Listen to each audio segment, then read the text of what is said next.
Hello students, welcome to my VR Study Point channel.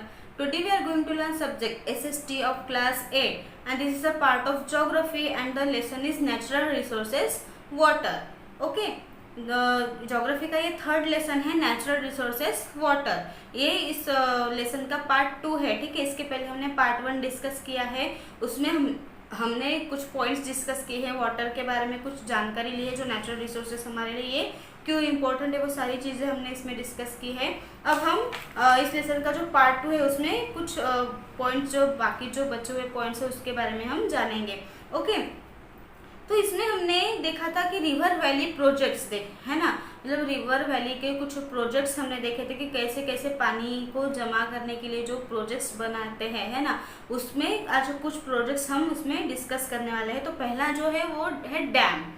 ठीक है, मतलब पानी के लिए हम डैम्स वगैरह बनाते हैं ना. ये डैम्स बनाना भी क्या है, प्रोजेक्ट है ना, गवर्नमेंट का.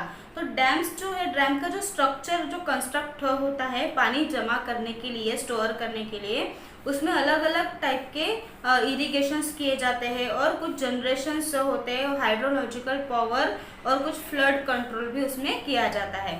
जो दूसरा जो प्रोजेक्ट है वो है canals. Okay, canals are constructed to make use of the stored river water. तो कैनल्स का यूज किसके लिए होता है, बारिश के पानी को स्टोर करने के लिए.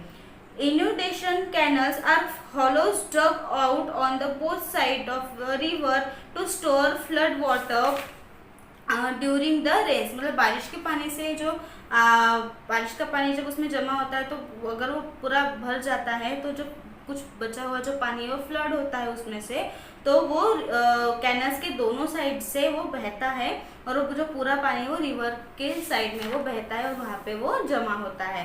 ठीक है, perennial canals carry water from artificial lakes और reservoirs behind the dams to areas where they are needed all through the year. जो एक पेरिनियल कैनल जो होता है वो पानी को कैरी करता है, मतलब एक आर्टिफिशियल लेक्स में वो उसको लेके जाता है, कैरी करता है, वहाँ पे वो पानी को जमा करता है और डैम्स में भी वो पानी जाता है. ठीक है, और हर साल में वो पानी जो है सभी लोगों को, जो भी ज़रूरतमंद पीपल्स है उनको वो यूज़ करने के लिए वो हेल्प होता है. तीसरा जो प्रोजेक्ट है वो है tanks. Okay, these are structures used to store rain water for irrigation in many parts of peninsular India. मतलब भारत के जो अलग अलग पार्ट्स है खेती बाड़ी में यूज़ करने के लिए टैंक्स का जो पानी है, टैंक्स में जो पानी है वो रेन वाटर का होता है, बारिश के पानी का, बारिश का पानी होता है जो वहाँ पे जमा किया जाता है टैंक्स में और उसका यूज़ खेती बाड़ी में इरिगेशन करने के लिए वगैरह वो यूज़ किया जाता है. जो नेक्स्ट प्रोजेक्ट है वो है वेल्स एंड ट्यूब वेल्स. ठीक है, कुएँ वगैरह बनना. These are the most important sources of irrigation water in India. अपने पूरे भारत में ये सबसे मोस्ट इम्पॉर्टेंट प्रोजेक्ट है, ये सोर्स है वेल्स वगैरह इरिगेशन करने के लिए. Ground water is tapped using wells, tube wells and deep bore wells that are fitted with diesels and electrical pump sets. मतलब ये जो कुआं या फिर बोरवेल वगैरह है ना, बोरिंग जिसे हम कहते हैं, तो ये सारी जो चीज़ें हैं वो मतलब कौन सा पानी आता है उसमें से ग्राउंड वाटर होता है, क्योंकि वो ज़मीन के अंदर वैसे खुदते हैं, है ना, तो ज़मीन का ही पानी उसमें रहता है. तो वो जो पानी है उसको पूरा फिट मतलब करने के लिए डीजल्स का या फिर इलेक्ट्रिक पंप का यूज़ किया जाता है. Need for water conservation. Next point is need for water conservation. मतलब वाटर को कंजर्वेशन करने की क्या ज़रूरत है. Water is a prime resource, है ना. वाटर जो है बहुत ही इंपॉर्टेंट एक रिसोर्स है. Just as we plan income and expenditure in a finance budget we need to have a water budget too. मतलब जब हम किसी फाइनेंस बजट का जब हम इनकम प्लान करते हैं, है ना, अपने पैसों का बजट, ये सारी जो प्लान करते हैं, तो उसी में सबसे ज़्यादा हमारा इम्पोर्टेंट जो बजट है वो कौन सा है, पानी का, है ना. वाटर बजट अपने लिए उसी टाइप में इम्पोर्टेंट होता है. We must plan utilization of our water resources to derive maximum benefit. मतलब वाटर रिसोर्सेज का अगर हम प्लान बनाते हैं कि वाटर के रिसोर्स करना, उसको जमा करना, है ना, उसके रिसोर्सेज बढ़ाना, उसका यूज़ करना, ये सारी चीज़ें जो है वो हमें मैक्सिमम ज़्यादातर बेनिफिट देते हैं. अब हम नेक्स्ट पॉइंट देखेंगे, मेजर प्रॉब्लम्स एंड चैलेंजेस. पहला है उसमें water scarcity. This appears to be a major environmental concern as most countries face a shortfall in some region और अदर रीजन। मतलब अलग अलग प्रदेशों में पानी की आज बहुत ज़्यादा कमी होती जा रही है ना। वाटर जो है वाटर का बहुत ही शॉर्टेज होता जा रहा है, कई जगह तो बहुत ही दुष्काल पड़ रहा है। तो इसके लिए पानी को जमा करना हमारे लिए सबसे इम्पोर्टेंट एक चीज़ हमें बन गई है हमारे लिए। Drought prone countries, especially in Africa and Asia, are the worst is hit because they have the highest populations too. सबसे ज़्यादा पानी की जो कमी है वो तो अफ्रीका और एशिया में है ना, क्योंकि वहाँ पे पॉपुलेशन जो है वो बहुत ही ज़्यादा है, मतलब लोक संख्या बहुत ज़्यादा है, उसकी वजह से वहाँ पे पानी का यूज़ भी बहुत ज़्यादा होता है, तो इसीलिए वहाँ पे पानी की कमी सबसे ज़्यादा है। Water shortage is felt when usage increases more than the available water resources. Water shortage को ख़त्म करने के लिए हमें क्या इंक्रीज करना ज़रूरी है? वाटर के पानी के रिसोर्सेज को बढ़ाना हमारे लिए बहुत ज़्यादा ज़रूरी है। अब हम देखते हैं over utilization. While water needs are increasing, the water resources are fixed and this puts a major strain on the existing resources. मतलब पानी की ज़रूरत जो जैसे बढ़ती जाती है ना, इंक्रीज होती जाती है, तो उसी तरह से हमें पानी के रिसोर्सेज को भी फिक्स्ड करना चाहिए, उसको भी हमें बढ़ाना चाहिए और अलग अलग रिसोर्सेज को बनाना चाहिए। In many urban areas ground water levels are dangerously low as usages exist the rate of recharge. मतलब कुछ ऐसे शहरी भागों में पानी मतलब ग्राउंड वाटर का जो पानी है, जो लेवल है ना, वो बहुत ही डेंजरस मतलब पूरा लो तक चला गया है, क्योंकि ग्राउंड वाटर का पानी ज़्यादातर जब यूज़ होता है तो वो पानी क्या होता जाता है, लो होता जाता है ना, कम उसकी जो लेंथ है वो कम होती जाती है, लेकिन बाद में वो रिचार्ज होता है, मतलब बाद में और पानी अंडर ग्राउंड वाटर और बढ़ता है, लेकिन फिर भी वो कम जो है वो होता जाता है। Water shortage is felt when uses increases more than the available water resources. Water shortage जो है वो तभी खत्म होगा जब हम वाटर रिसोर्सेज को इंक्रीज करेंगे। Okay, next point is qualitative decline. Sewage, industrial chemicals and agricultural pesticides are increasingly contaminating water resources, especially in parts of Asia. Asia के पार्ट में सबसे ज़्यादा जो पानी की मतलब दुष्काल या पानी की जो खराब है पोल्यूशन है जो है वो अपने एशिया में होता है। वो पोल्यूशन किसकी वजह से होता है?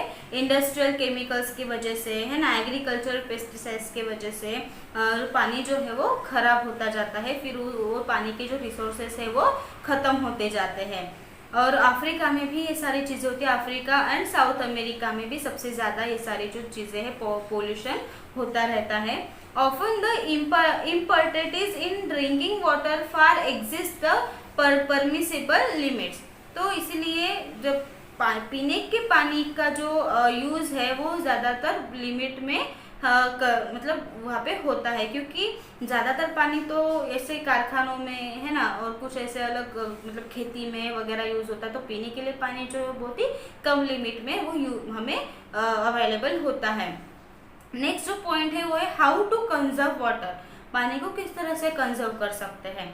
Adequate amounts of excess rain and river water must be held in storage to assure a continuing supply in dry weather. Dams helps in achieving this. मतलब पानी को कंजर्व करने के लिए जैसे बारिश का पानी और नदी का जो पानी है उसको हमें स्टोर करके रखना चाहिए। वो भी कैसे? मतलब ये जो पानी है वो ड्राई कंडीशन में, ड्राई वेदर में वो सप्लाई हमें वो अवेलेबल हो सकता है, इसलिए हम उसको स्टोरेज करके रख सकते हैं, और वो भी डैम्स के हेल्प से हम उसको स्टोरेज करके रख सकते हैं। We must fight pollution and depletion of existing water resources. और हमें पोल्यूशन को ख़त्म करना है, पोल्यूशन बहुत ही कम करना है, जिसकी वजह से पानी भी खराब ना हो और पानी के जो रिसोर्सेज है वो भी खराब ना हो। Governments must impose strict controls and norms on industrial units to check harmful effluents. Likewise, sewage treatment is a must and there should be stringent government laws to enforce this. है ना। Government को भी ये मतलब ये जो पानी का पोल्यूशन है या पानी के जो इंडस्ट्रियल यूज होता है, कारखानों में वगैरह यूज करते हैं, इस पे गवर्नमेंट ने स्ट्रिक्टली कंट्रोल करना चाहिए, इसको रोकना चाहिए, क्योंकि इसकी वजह से हार्मफुल चीजें होती है, पानी भी इससे पोल्यूटेड होता है ना। जैसे लाइकवाइज जैसे सेवेज ट्रीटमेंट है ना, ये हमें सबसे इम्पोर्टेंट ट्रीटमेंट है जो गवर्नमेंट ने करनी चाहिए, ठीक है। और नेक्स्ट जो पॉइंट है वो है careful use of water in homes and industries to avoid wastage will go a long way in meeting water shortages. घरों में या फिर किसी इंडस्ट्रीज में पानी को बहुत ही लिमिट में यूज करना चाहिए, केयरफुली उसको यूज करना चाहिए, मतलब ज्यादा पानी को वेस्ट नहीं करना चाहिए।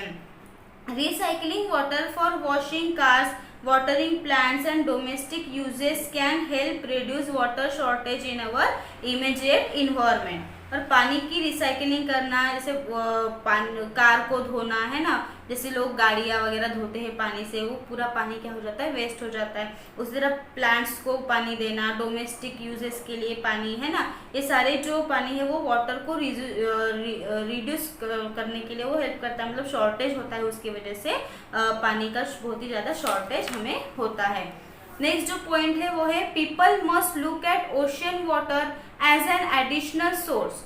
मतलब लोग जो मतलब ओशियन वाटर जो समुद्र का जो पानी है वो एक एडिशनल सोर्स है, but desalination is an extremely expensive venture, more research needs to be done it make it affordable.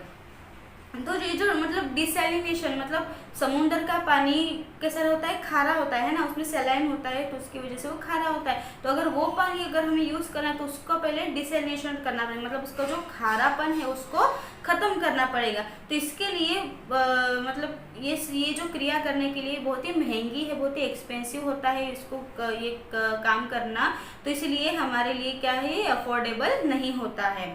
Next जो पॉइंट है वो है irrigation facilities must be optimize to minimize water wastage and maximize productivity. मतलब पानी का जो irrigation करते हैं खेती में है ना, उसकी जो फैसिलिटीज है वो मिनिमम मतलब कम से कम पानी का जो वेस्टेज जो है वो उसको रोकना, मतलब जितना ज़रूरी है खेती में पानी देना उतना ही देना चाहिए, उसकी प्रोडक्टिविटी जितनी भी है उतना ही पानी का उसमें यूज़ करना चाहिए।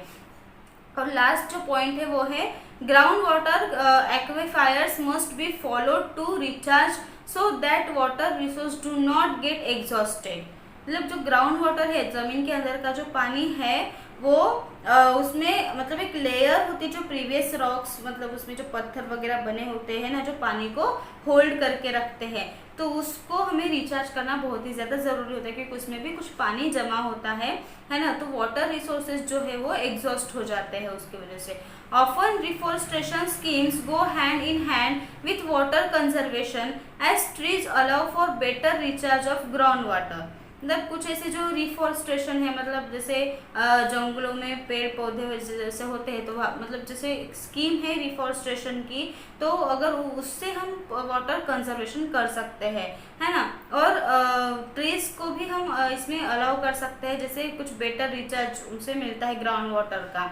Today, rainwater harvesting is another step in this direction. This involves capturing and channeling rainwater into the ground or using it to meet some household needs.